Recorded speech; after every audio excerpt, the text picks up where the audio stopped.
Buenos días. Dios bendiga a todos. Me alegra mucho verlos. Dios quitará tus cuitas si cantando vas. Muchos de estos himnos, hermanos, fueron escritos o traducidos hace muchos años, antes de que yo existiera, y mucho más. Por lo tanto, usan un lenguaje que es un poco arcaico. Entonces hay que hacer algunas aclaraciones. Recordemos que cuita significa preocupaciones. Ese es el primer significado. Preocupaciones. Cuita significa preocupaciones. Con el tiempo, obviamente, todo lenguaje de vivo pues va cambiando ciertos sentidos, le da nuevos matices a las palabras y demás. Es una gran promesa que tenemos de nuestro Señor. Muy bien, como bien decía nuestro hermano, vamos a continuar nuestro estudio de las cualificaciones de los ancianos, porque necesitamos varones fieles. Necesitamos que varones sean varones. ¿Qué le parece?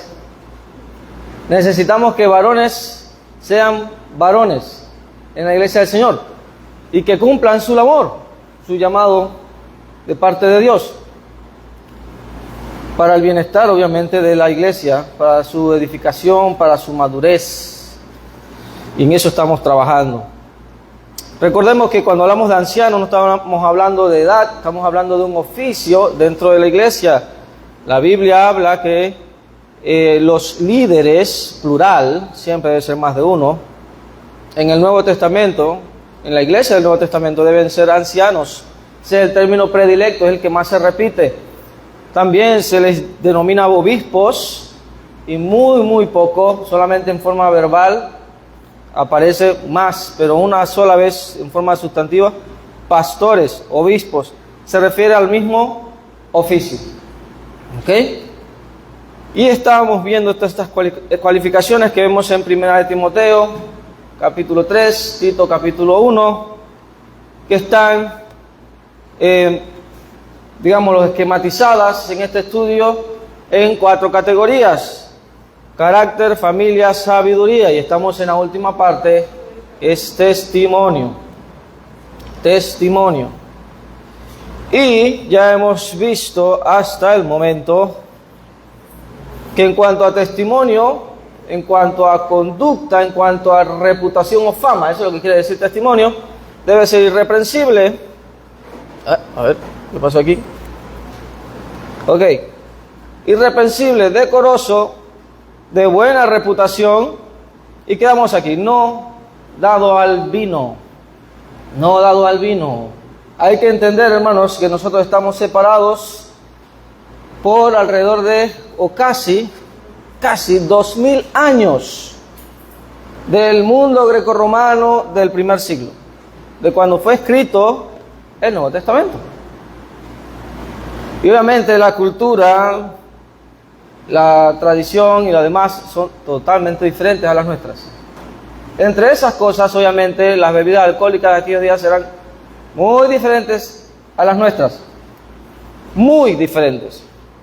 Entonces, cuando hablamos de vino, tengamos presente, hermanos, esto es importante aclararlo, está tácito, pero si hay algo que siempre debemos tener presente, es que nada está tácito cuando se trata de la enseñanza. Así que hay que decirlo.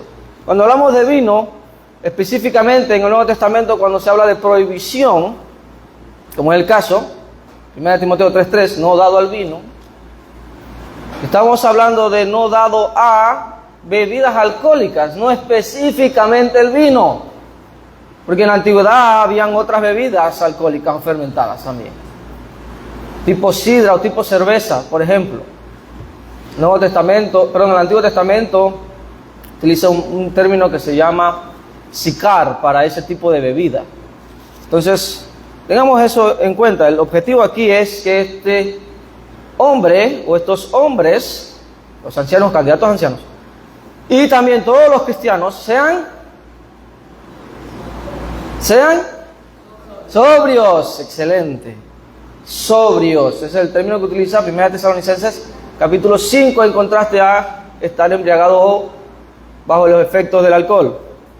¿Ok? Entonces, dicho eso, no estamos hablando exclusivamente de vino. Y los vinos de aquellos días no se parecen a los vinos de la actualidad. Es una realidad, independientemente de los tiempos, que la fermentación vínica puede lograr entre un 5% de alcohol hasta un 12% de alcohol. Eso es un hecho científico, independientemente del tiempo. Pero obviamente, en nuestros días, conocemos mucho más de todos esos procesos que no había en aquel entonces. Entonces, se necesita un ambiente muy controlado para lograr ese alto nivel o porcentaje de alcohol. Eso requiere, por ejemplo, una temperatura especial. Y obviamente, en aquellos días, de nuevo, la motivación era tener una bebida de hidratación porque no era salubre tomar agua como lo es hoy. Hoy tenemos acceso a agua potable. En aquellos días no era así, al menos que usted tenía acceso a a una agua de manantial, ¿okay? Agua de montaña, agua pura. Y en el área, obviamente, del mundo grecorromano no era tan fácil. Aquellos que vivían en áreas montañosas, pues lo tenían más fácil, pero no era siempre así. Entonces, hay que tener en cuenta eso. Y a medida que, o sea, la misma contexto histórico, cultural, la misma historia nos dice que en aquellos días, estas bebidas, especialmente los vinos, un maestresala, como vimos en Juan capítulo 2, era en un banquete, por ejemplo, en una celebración como una boda, tenía el deber de regular la dilución y estar seguro de que la cantidad de vino presente pues iba a alcanzar para todas las personas de la fiesta, entre otras cosas. Y él tenía que probar el vino. Él era el encargado de hacer eso, y eso en el mundo grecorromano, no solamente en Palestina o en Judea, en todos lados. Y esa persona cuando lo probaba, obviamente se daba cuenta qué nivel o qué porcentaje de alcohol tenía. Cuando lo compraban, sabían que cada qué tiempo tenía y todo lo demás era bastante nuevo, era bastante añejo. Y con respecto a eso, entonces se ordenaba la dilución. Vamos a hablar un poquito de eso. La dilución más común en aquellos días era 3 partes de agua por 1 de vino. ¿Ok? Imagínense un vaso, el tamaño que sea. Se agarraba esa cantidad, ¿verdad?, de vino, se echaba a un recipiente grande y luego se agarraban de ese mismo recipiente 3 de agua. Y ahí entonces ya tenían la dilución para una bebida para ingerir de uso diario. Obviamente las personas no andaban intoxicadas diariamente, esa no era la motivación. Ahora, si ellos querían intoxicarse, como obviamente hay más evidencia, de hecho, vamos a irnos hasta Noé. ¿Qué pasó con Noé cuando se salió del arca y dice que plantó una viña y luego hizo vino y luego ¿qué pasó? Históricamente hablando, y eso pasó miles de años atrás, si ha existido la motivación para embriagarse, para emborracharse. Entonces, ¿qué hacían? Diluir menos, con el objetivo de intoxicarse. Entonces, la forma más común era 3 partes de agua por 1 de vino.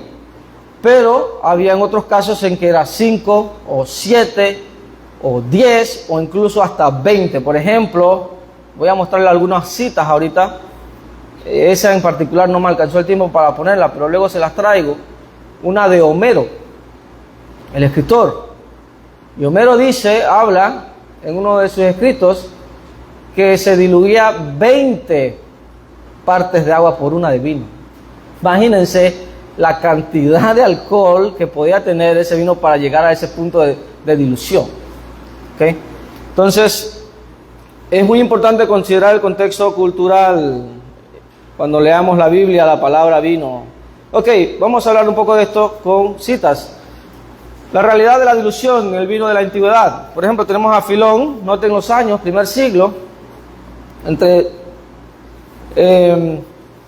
entre antes del primer siglo y el primer siglo, tenemos a Filón de Alejandría, y él escribe: el vino cuando se toma sin mezclar es algo violento y propio solo de bárbaros, pero cuando se le añade agua se vuelve agradable y adecuado para los hombres libres.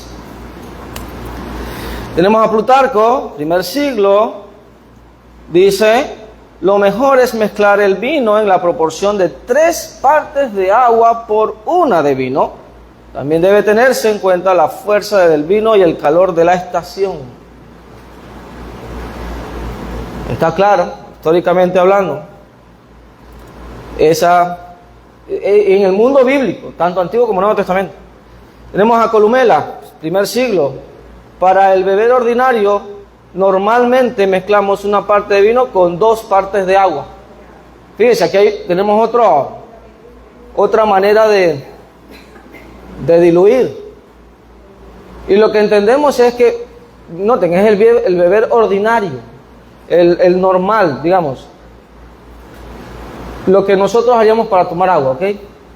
Porque de nuevo, no había acceso a agua potable como aquellos días. Aquellos días no había acceso a agua potable como lo tenemos nosotros hoy. Y obviamente esto nos indica que muy probablemente estamos hablando de un vino bastante nuevo, que no está tan añejo, que no está tan fermentado o con tanto nivel de alcohol. Y de nuevo, ellos entendían, los antiguos no eran personas con falta de inteligencia, como a veces solemos pensar. Ellos sabían que esto tenía que ser un ambiente controlado. De lo contrario, el vino ya no era vino, sino que era vino agrio.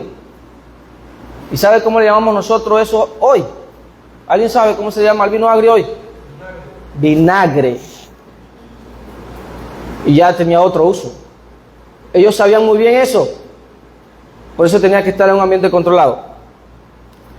Entonces, para el beber ordinario, y obviamente con la cantidad de alcohol que tenga, al mezclarlo con agua, ¿qué va a ser? Ya sabemos que el alcohol tiene una propiedad antiséptica. Lo que haría el alcohol es eliminar las bacterias del agua.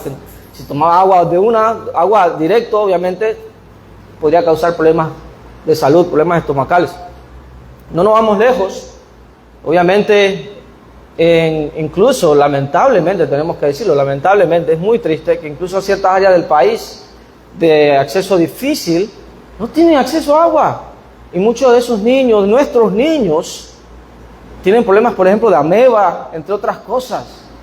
Y sufren de dolores y no hay acceso a salud de ellos. Les digo porque he ido a campañas evangelísticas en lugares de difícil acceso y es triste ver eso. Incluso en adultos mayores. Es muy lamentable. Entonces, obviamente, al utilizar esta dilución podrían tener una mejor agua.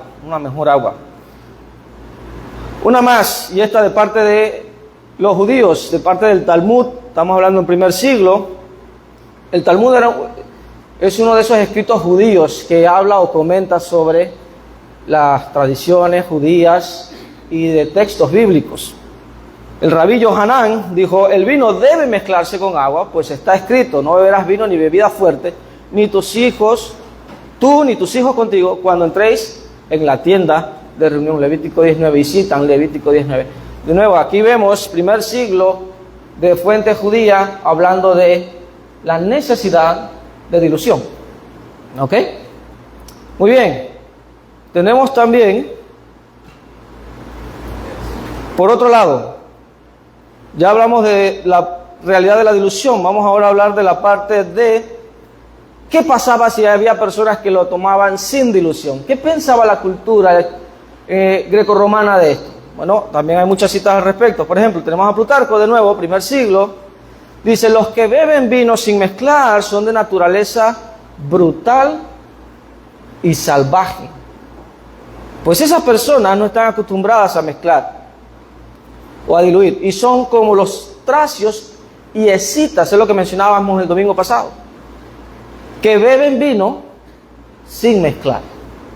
En otras palabras, este texto dice: nosotros, los grecorromanos, somos personas civilizadas, que acostumbran a diluir, pero culturas no grecorromanas, aunque estaban dentro del mundo grecorromano, eran consideradas salvajes o bárbaras, ¿no? O no civilizadas por tomar de esa manera estos vinos.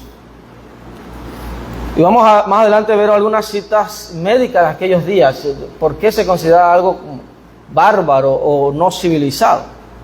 También tenemos a Dionisio, de Halicarnaso, antes del primer siglo. Los griegos dieron el nombre de bárbaros a los que no compartían su modo de vida, especialmente su costumbre de mezclar vino con agua, pues consideraban estos como señal de civilización, mientras que beber vino sin mezclar era práctica de los bárbaros. Es más lo que estamos hablando. Aelio de Aristides, primer siglo, es costumbre de los bárbaros beber vino sin mezclar, pero nosotros los griegos templamos el vino con agua, haciéndolo adecuado para la razón y la conversación. Ya ven cómo vemos este patrón. Y estamos hablando de gente greco-romana, estamos hablando del mundo secular de aquellos días. No estamos hablando de gente religiosa, necesariamente hablando, sino la cultura secular, civilizada de aquellos días.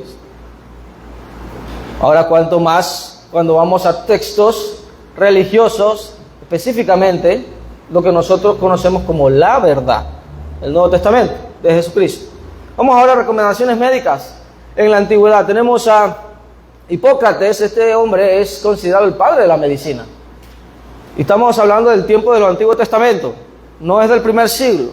Que tu alimento sea tu medicina y tu medicina tu alimento. ¿Has escuchado algo similar hoy? Ya sabes de dónde vino.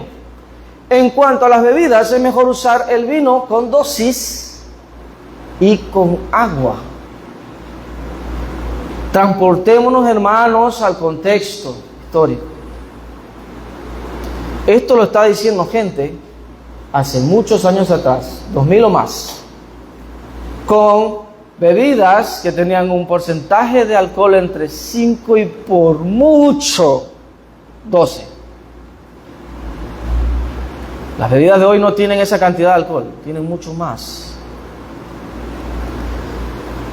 Algo más, este mismo autor dice: el vino sin mezclar es fuerte y caliente, produce pesadez en la cabeza y perturbación de la mente cuando se toma en exceso. Aquí estamos hablando ya de la parte no civilizada, es decir, los daños que podía traer a la salud. Los daños que podía traer a la salud. Tenemos también otro médico de aquella antigüedad, primer siglo. Estamos hablando aquí del primero y segundo siglo. El vino fuerte tomado sin diluir domina rápidamente la cabeza, llena de vapores y daña los nervios. Esto era lo que pensaban los médicos en aquellos días de esas bebidas. Obviamente, eso era demostrado en esos pueblos no culturalizados o no cultos, como los escitas, los tracios y entre otros que se mencionan anteriormente. Eran personas pues bastante salvajes, bárbaros, y obviamente afectaba la salud. Muy bien, hermanos, quería darles un poco de contexto histórico en todos estos escritos. Hay muchísimos más. Entonces hay que entender esas dos realidades, porcentajes de alcohol, luego la intención, cuál era la motivación del uso de esas bebidas. Mayormente estábamos hablando de hidratación por falta o carencia de acceso a agua potable, agua pura. Muy bien. Entonces, lo prometido es deuda. ¿Alguna pregunta o duda con respecto a la clase anterior también? A ver. No, mi hermano. No. Ya pregunté. ¿Alguien? Mi hermano, sí. pudiera decirse, hablando de incultura y de cultura, por lo regular en esta sociedad nuestra se ve que la gente que tiene cierto nivel de cultura igual diluye el alcohol. Y la persona que no tiene tanto nivel de cultura, preparación secular, no sé cómo expresarlo de mejor forma, entonces lo vemos tomando alcohol así puro. Y esas son las personas que por lo regular tienen problemas, entre otros, por ejemplo, cirrosis hepática, causada precisamente por ese uso tan salvaje, de usar la palabra ya, del alcohol. Ok, pues dígame algo, ejemplifíqueme cómo las personas hoy diluyen el alcohol. Personas civilizadas diluyen alcohol hoy. ¿Cómo lo hacen? Bueno, podemos saberlo, hermano, porque en términos generales pues, tuvimos un trabajo que de alguna manera nos relacionaba con personas que estaban en ese mundo. Lo diluyen con agua, lo diluyen con gaseosa, lo diluyen con leche. Ok, es importante hacer una distinción aquí. Eso no sería dilución. Realmente, al menos, bueno, si se utiliza agua, podríamos hablar de supuestamente, dilución, pero si se usa gaseosa o si se usa leche o alguna otra cosa, eso más bien es una mezcla, no dilución. Porque cuando hablamos de dilución en este contexto, hablamos de bajar el porcentaje de alcohol. Y eso obviamente no lo baja. Entonces, nótese, por ejemplo, que una bebida de ginebra, ron, entre otras, ¿cuántos porcentajes de alcohol puede tener? Mucho. 30, 40, 60. Bastante porcentaje de alcohol. Entonces, imagínense cuánto de agua usted necesitaría, o las personas allá, ¿verdad?, civilizadas necesitarían para diluirlo y llegarlo a una bebida, por ejemplo, de uso diario, lo cual no tiene sentido alguno. Entonces, no es comparable. 70 necesitan. No es comparable. No es comparable. Entonces, de nuevo, la motivación. Una de las cosas que le decía anteriormente era que a mí si fuera posible, a mí me hubiera gustado llevar a un ciudadano de la actualidad, llevarlo con su bebida alcohólica, ¿verdad?, preferida, A la red. y llevarlo allá al primer siglo y sentarlo al lado de un civilizado hombre del mundo grecorromano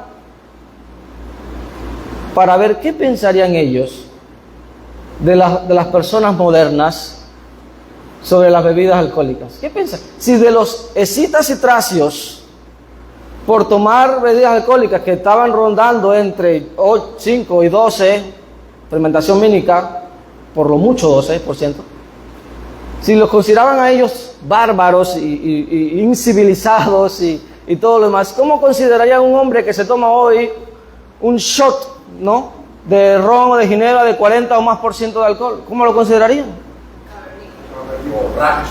Cavernícola es la palabra como más digamos, ¿no?, que podría describir semejante cosa. O sea, no tiene sentido, no tiene sentido. Entonces, volviendo al texto, hermanos, lo que nosotros vemos según el Nuevo Testamento es que Dios desea hombres que sean sobrios, que sean irreprensibles, que sean decorosos. Y podemos ver en todos estos aspectos cómo el alcohol puede afectar justamente todo esto.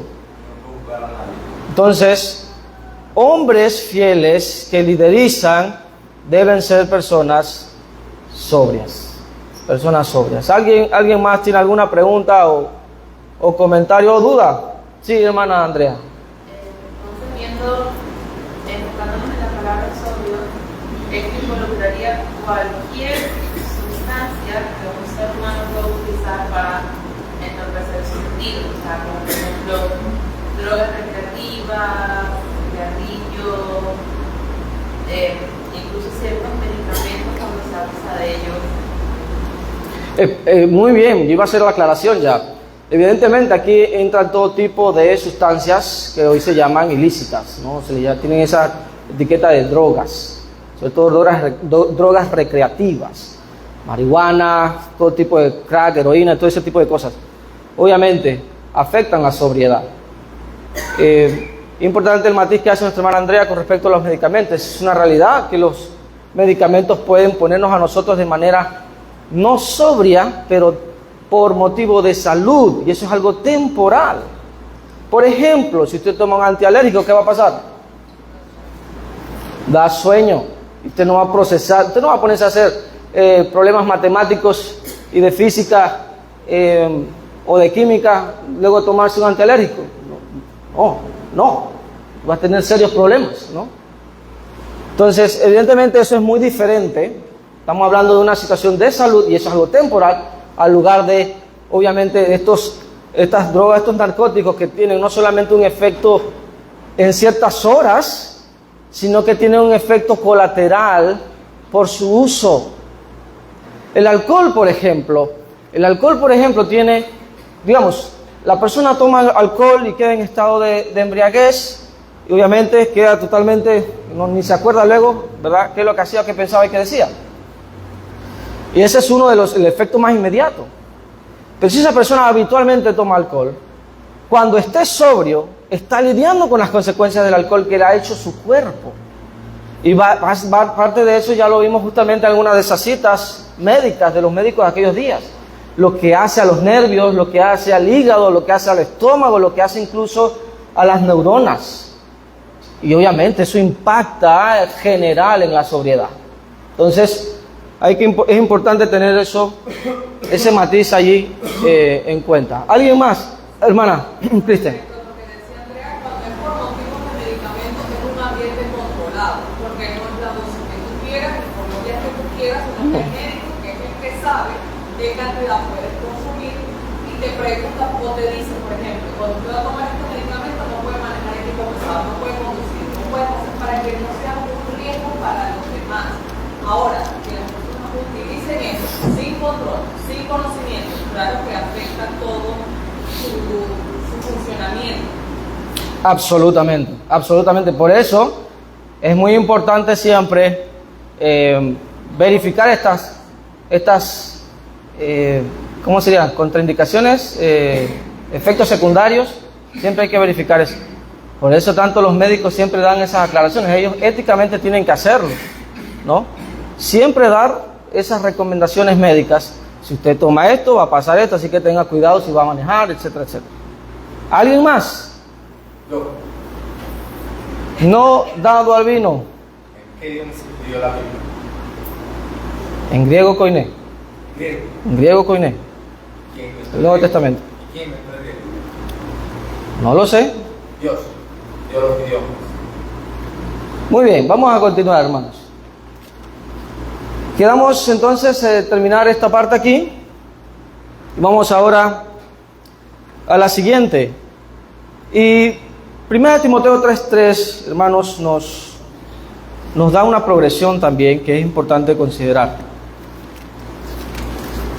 Vamos a 1 Timoteo 3:3. Vamos en estos últimos minutos a considerar este versículo. Vamos a leer desde el versículo 2, por favor, 2 al 3. Un versículo cada persona, por favor. Verso 4:13. Pero es necesario que el obispo sea, ¿es el texto? Correcto. El obispo sea 2. irreprensible, Correcto, sí.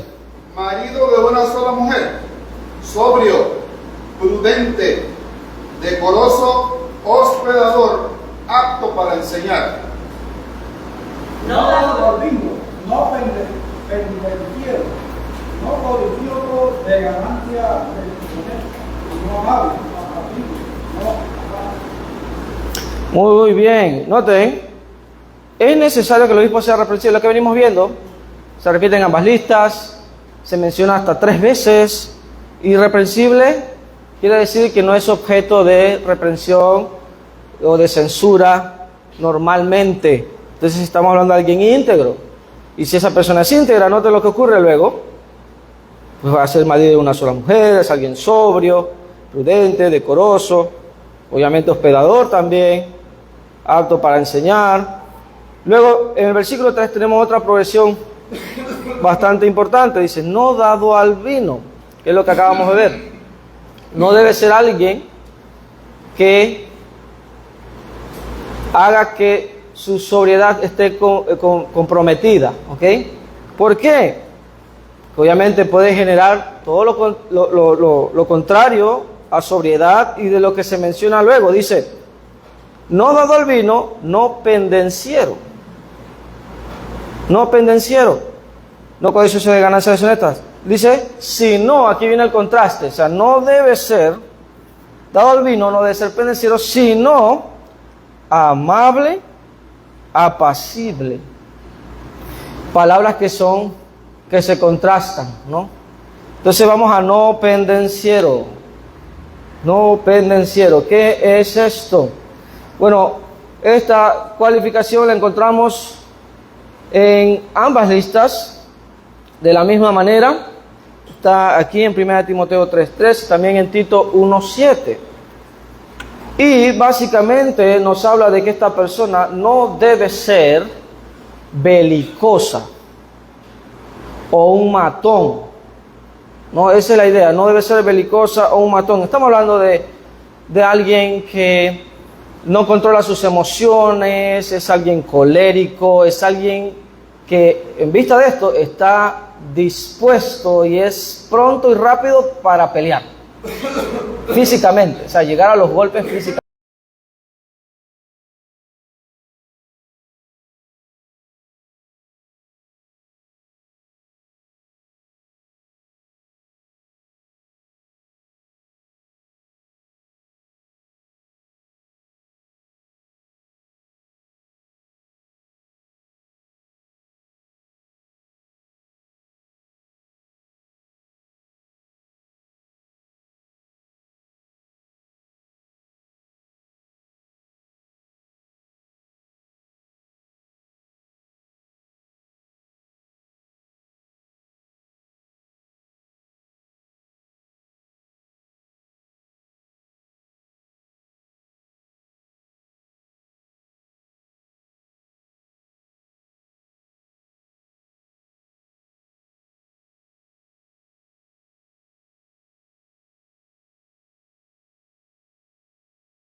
Deben ser personas sobrias.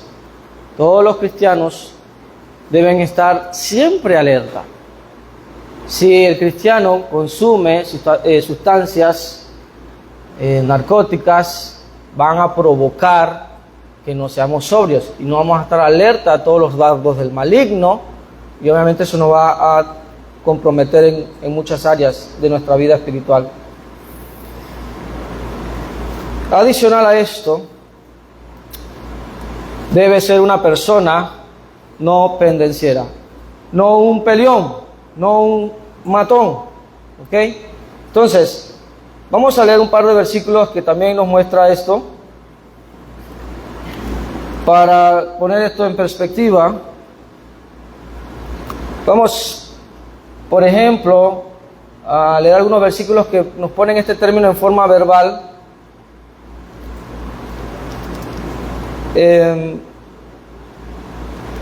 Apocalipsis 8:12, por favor, creo que es el más claro tal vez.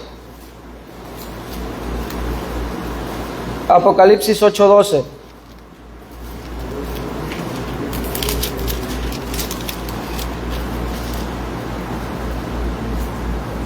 El cuarto ángel tocó la trompeta y fue herida la tercera parte del sol y la tercera parte de la luna y la tercera parte de las estrellas, para que se oscureciese la tercera parte de ellos y no hubiese luz en la tercera parte del día y asimismo de la noche.